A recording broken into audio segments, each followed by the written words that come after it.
Falando agora sobre Estados Unidos, Canadá e Estados Unidos devem começar em janeiro as negociações formais para revisar o acordo de livre comércio entre os países. Eliseu Caetano é que está de olho nessa história. E quais pontos devem fazer parte dessa negociação, seu Eliseu? Enter em D3 em 1, vai lá. Salve, salve, Evandro Cini. Muito boa tarde para você, para os nossos colegas debatedores e para todo mundo que acompanha a programação da Jovem Pan. Como a gente diz todas as sextas, Happy Friday, é o famoso sextou, viu? Aí e aqui também. Estou me preparando para o plantão de Natal na Jovem Pan. Vai ter notícia pra caramba pelo visto, viu? Mas vamos para essa que é tema da minha coluna no site da Jovem Pan hoje, Evandro. Quero convidar o nosso ouvinte, telespectador e internauta a acessar www.jovempan.com.br, ir lá na aba Colunistas, Eliseu Caetano, e a gente traz tudo sobre esse tema, né? Porque embora os detalhes oficiais não tenham sido divulgados, sabe que alguns dos principais pontos do debate vão ser políticas tarifárias, tarifaço e as barreiras comerciais, especialmente nos setores como aço, alumínio, automóveis e produtos agrícolas.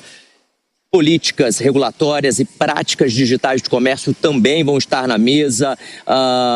Áreas que têm sido foco de disputas entre os dois países e a gestão de cadeias de suprimento integradas e regras de origem que influenciam e substancialmente o comércio bilateral diário entre Estados Unidos e Canadá no valor de bilhões de dólares. Então, agora é oficial a revisão planejada do Acordo de Livre Comércio entre Estados Unidos, México e Canadá. Já tem data para acontecer, vai ser no meio do próximo mês de janeiro. Ainda não se sabe se o México vai participar, pelo menos dessa primeira rodada de negociações, de acordo com as informações que foram divulgadas pelo Mark Carney, primeiro-ministro canadense.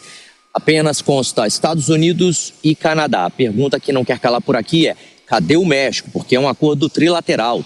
É um acordo envolvendo os três países. México, através da sua presidente Claudia Sheinbaum, ainda não se pronunciou a respeito, mas já é um avanço para o tarifaço, que atingiu em cheio o Brasil, também atingiu em cheio o México e Canadá, começar a cair nos países parceiros dos Estados Unidos. Cine.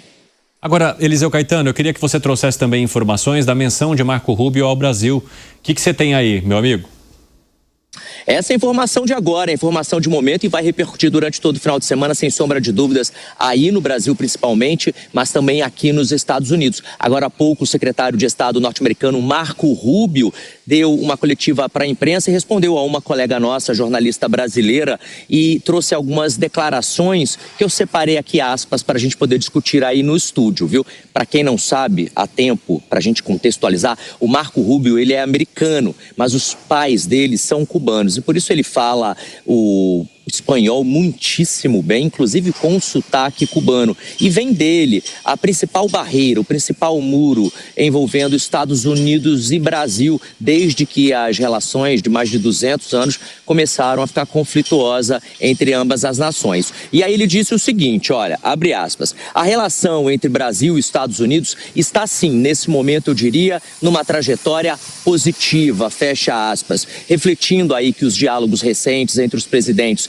Donald Trump e Luiz Inácio Lula da Silva encontraram progresso em algumas áreas de cooperação, como, por exemplo, no comércio. Aliás, falando sobre comércio, ele disse o seguinte, abre aspas, acho que fizemos progressos. Agora, atenção a esse trecho, Cine, porque eu estou vendo que está todo mundo aí no Brasil comemorando, mas em política, toda vírgula e ponto significam alguma coisa. Então, atenção. Acho que fizemos alguns progressos em alguns pontos com o Brasil, vírgula, inclusive no comércio, mas ainda há mais e muito trabalho a ser feito, fecha aspas. Ou seja, ele afirma que houve um avanço, principalmente no quesito comércio, não especifica que avanço foi esse, mas sublinha, ainda há avanços a serem feitos, ou seja, as tratativas estão longe de chegar ao fim. Um outro ponto que eu gostaria de ressaltar aqui, Cine, foi o seguinte, abre aspas, os dois presidentes se deram bem e, claro, nós consideramos isso importante nessas conversas, fecha aspas, relembrando aí as duas conversas telefônicas que Donald Trump e Luiz Inácio Lula da Silva tiveram recentemente. Também confirmou que falou recentemente com o ministro das Relações Exteriores do Brasil, com Mauro Vieira, inclusive no início dessa semana, algo que as autoridades não falaram. Destacou, portanto, um contato direto com o chanceler. Disse, para finalizar, Cine, temos muitas questões em comum com o Brasil, nas quais nós gostaríamos de trabalhar juntos e laços fortes. Agora, sobre quando perguntado, e aí eu arremato aqui para você, Cine, quando perguntado sobre o papel do Brasil em relação à Venezuela, por conta da escalada e da tensão entre Estados Unidos e Venezuela, ele disse o seguinte: não tenho nada a acrescentar hoje. Ou seja, evitou falar sobre um possível papel do Brasil na relação Estados Unidos e Venezuela e essa escalada, uma possível invasão, um possível ataque dos Estados Unidos à Venezuela. Bom, eu vou ficando por aqui, deixo a bola com vocês aí no estúdio, não em tempo, sem desejar um feliz final de semana para todo mundo que acompanha a gente. Um ótimo fim de semana para você também, meu amigo. Um grande abraço, aproveite aí. Ô Fábio Piperno, eu quero falar com você sobre essa manifestação de Marco Rubio, né? Ele é uma figura bastante estridente do governo norte-americano e se ele começa a simbolizar ou a sinalizar que há uma trajetória positiva, é que de fato o diálogo estaria funcionando da maneira como se espera. São três coisas. Primeiro, que ele faz o que o chefe dele mandar, embora seja um secretário de Estado forte. Para muitos, inclusive, um possível candidato à sucessão de Trump. Esse é o primeiro aspecto. Segundo, aí vamos às sutilezas. A primeira delas é a história de que ele reforçando nesse comunicado que as relações entre os dois presidentes estão muito bem. Isso é algo que ele não precisaria mencionar, porque, afinal de contas, a conversa, o comunicado, trata de outros temas. Isso aí ele colocou como algo a mais. Ou seja, é um indicador, sim, de que as coisas mudaram favoravelmente. Agora, a terceira é sobre o tema Venezuela. É algo sobre o qual ninguém dá passos muito claros, né, ao explicitar como é que seria essa eventual participação do Brasil nisso.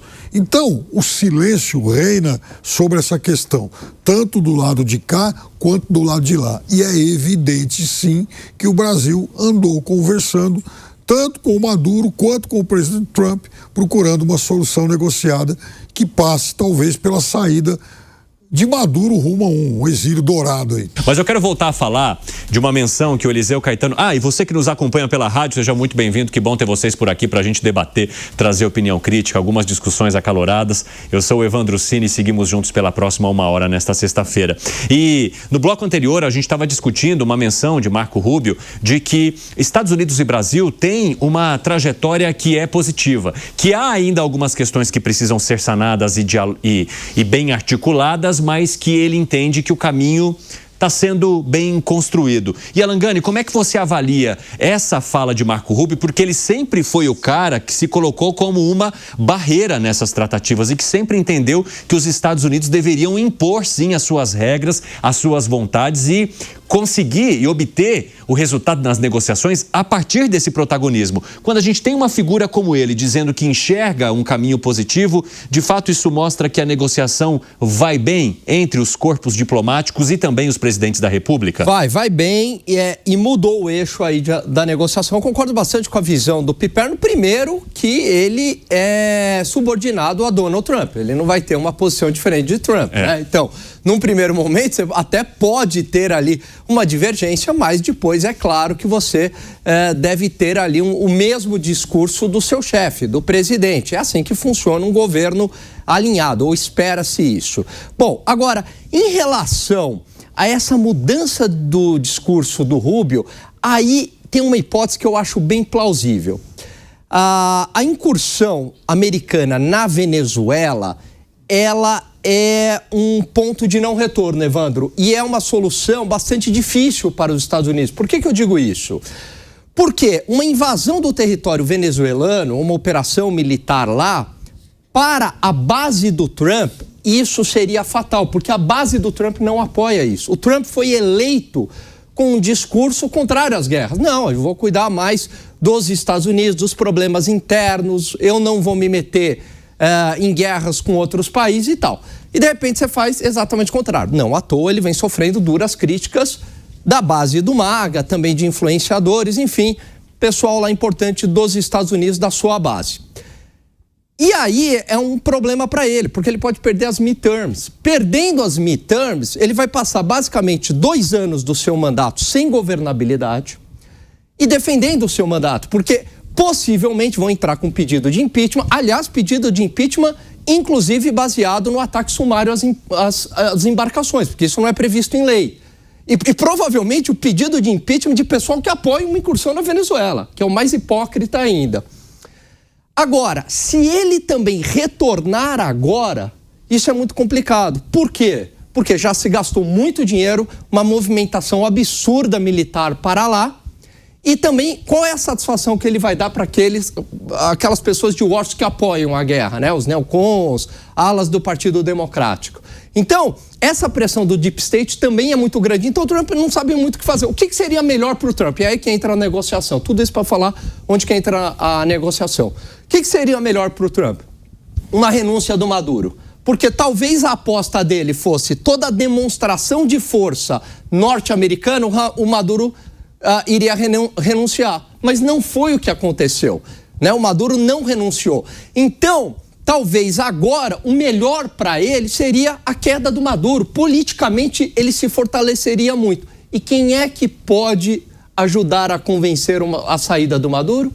O presidente Lula. Nossa Senhora. Então, talvez esse foi o preço da negociação.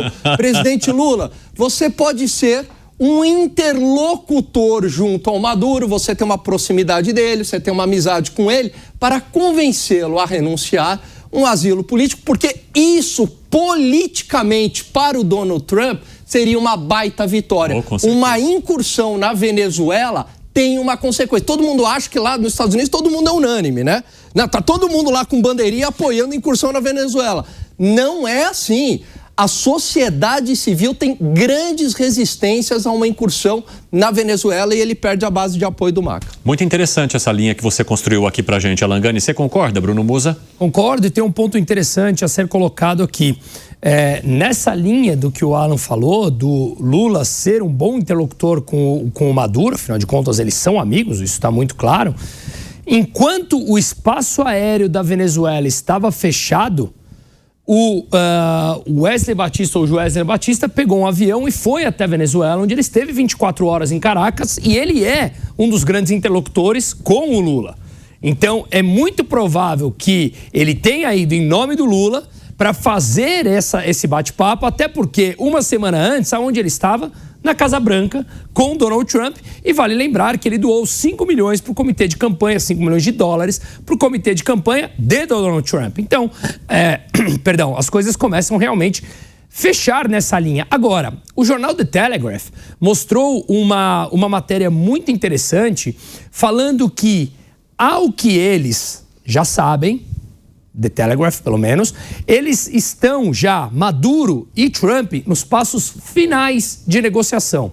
Olha que interessante o que o Maduro estaria pedindo. Eles têm, já foi descoberto e congelado até o momento, 700 milhões de dólares no exterior de Nicolás Maduro. E eles estimam que da família de Hugo Chávez, de Maduro, Diosdado Cabello, que é o número 2, e o Vladimir, que é o número 3 ali da Vladimir, fugiu o sobrenome dele. Vladimir Putin? Não, o número 3 da Venezuela. Ah, tá. Já lembro o sobrenome dele. Que somado todos esses, a fortuna dele, segundo o Instituto Transparência Venezuela, seria por volta de 4 bilhões de dólares, tá? E o que Maduro estaria pedindo? 200 milhões de dólares e que ele pudesse ficar em paz. Um dos países que poderia recebê-lo seria justamente a Bielorrússia, que é um satélite do Kremlin. E por que não a Rússia em si? Justamente porque Putin está negociando com Trump, então ele não pode favorecer mais a Venezuela. E olha que interessante, o que aconteceu há pouco tempo atrás, há poucos dias, Donald Trump isentou as importações da Bielorrússia de tarifas. E o que a Bielorrússia exporta? Fosfato, que é o principal fertilizante para o agronegócio. Então, que eles favoreceria que Maduro pudesse ir para a Bielorrússia. Lukashenko, que é o ditador de lá, falou que Maduro seria muito bem recebido e, nesse sentido, complementa o que o Alan falou, não teria uma incursão militar na Venezuela, Maduro renunciaria com uma quantidade boa de dinheiro e ficaria lá. Só para finalizar, para aqueles que duvidam, tem uma outra matéria também no The Telegraph mostrando como está vivendo Bashar al-Assad, o ex-ditador sírio, lá na Rússia. Ele mora no interior, está estudando odontologia e a família vivendo no mais alto luxo. Arremate, seu Zé Maria Trindade. A política internacional mudou muito, né? Mas ela tem uma certa lógica que continua. Donald Trump está mesmo, como o Dani falou, sempre questionado lá internamente, exatamente sobre essa postura com o Brasil e Venezuela. Sobre o Brasil, a novidade é que lá é o grande debate, e é real, né, de que endurecer contra o Brasil está empurrando o Brasil para os braços da China, né, que já é o nosso maior parceiro comercial, e a aproximação política está muito grande. No caso da Venezuela, é incrível, né, que nós estejamos agora falando ainda de Maduro e ainda da Venezuela. No início do governo Bolsonaro, aqui havia uma crença geral de que o Maduro cairia e seria rápido, e ele está resistindo. Então é possível que daqui a 4 anos nós estejamos aqui de novo falando do Maduro, de uma nova versão Maduro ou sei lá o quê, né? É impossível imaginar que o Maduro tenha sustentação para continuar tanto tempo assim. E tem, porque ele está recebendo ajuda externa, porque ele tem milícias, o Bruno sabe muito bem porque esteve pessoalmente lá, e são poucas as pessoas que entendem a Venezuela, né? Então é uma situação que provoca instabilidade por aqui, e isso não é bom. Uma incursão dos Estados Unidos lá não vai ser bom para o Brasil, nem para a Venezuela, e nem para os Estados Unidos, e nem para nenhum país.